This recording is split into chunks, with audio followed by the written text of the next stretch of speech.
ప్రస్తుతం నేను తెలంగాణ భవన్ గేట్ ముందే ఉన్నాను. చూస్తున్నారు కదా, పొద్దునుంచి పెద్ద ఎత్తున పోలీసులు అయితే ఇక్కడ మోహరించారు. సో సికింద్రాబాద్ కార్పొరేషన్ పేరుతో డిమాండ్తో దానికి సంబంధించి శాంతియుత ర్యాలీకి సంబంధించి పర్మిషన్ లేదంటూ నిన్న రాత్రి 10:30 గంటలకు పర్మిషన్ లేదంటూ పోలీసులు చెప్పారు. సో ర్యాలీకి పర్మిషన్ లేదు కాబట్టి ఎమ్మెల్యేలని, కార్యకర్తలను ఎవరిని భవన్ నుంచి బయటికి రానివ్వకుండా మొత్తం పోలీసులు రౌండప్ చేసిన పరిస్థితి. ఎమ్మెల్యేలు కూడా, కేటీఆర్ కూడా లోపలే ఉన్నారు. కొద్దిసేపటి క్రితమే తలసాని కూడా ఇక్కడికే వచ్చి మీడియాతో మాట్లాడారు.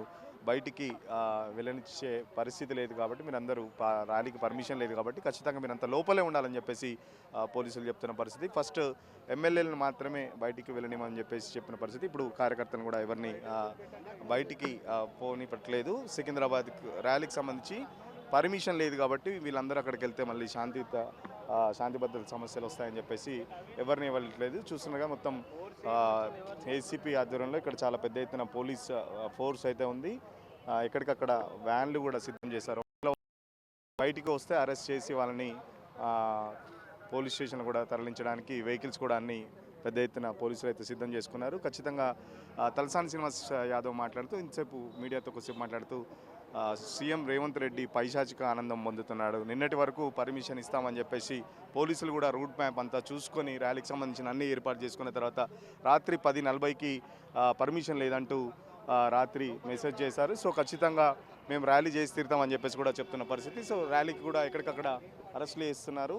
మనతో పాటు కొంతమంది కార్యకర్తలు ఉన్నారు. ఎట్లా చూస్తున్నారు ర్యాలీకి పర్మిషన్ లేదని చెప్పేసి మిమ్మల్ని ఇక్కడ ఆపడానికి? పర్మిషన్ అంటే ఇది దురదృష్టము.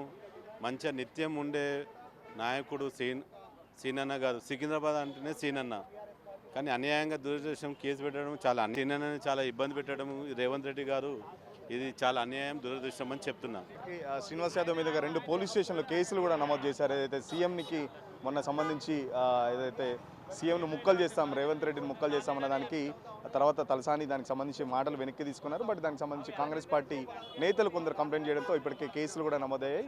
రాత్రి నుంచి ఎక్కడికక్కడ హౌస్ అరెస్టులు చేస్తున్నారు. సంబంధించి ఇక్కడ ఇది రాజకీయ పార్టీ నిర్వహించే ర్యాలీ కాదు, అన్ని అక్కడ వ్యాపార సంఘాలు, డాక్టర్లు, లాయర్లు, సికింద్రాబాద్కి ఒక పెద్ద ఘన చరిత్ర ఉంది. మల్కాజ్గిరిలో కలుపుతామంటే ఒప్పుకునేది లేదు. ఖచ్చితంగా దశల వారీగా ఉద్యమం చేపడతాం. ఈరోజు పర్మిషన్ ఇవ్వాలని చెప్పేసి ప్రభుత్వం అయితే ఆనందపడుతుంది. బట్ భవిష్యత్తులో మళ్ళీ మేము పర్మిషన్ తీసుకొని, అవసరమైతే కోర్టుకు వెళ్ళి పర్మిషన్ తీసుకొని ఖచ్చితంగా శాంతియుత ర్యాలీ నిర్వహిస్తామని చెప్పేసి చెప్తున్న పరిస్థితి చూస్తున్నారు కదా. మొత్తం అసలైన తొలి వెలుగు. ఫాలో వాట్సాప్ @తొలి వెలుగు అఫీషియల్.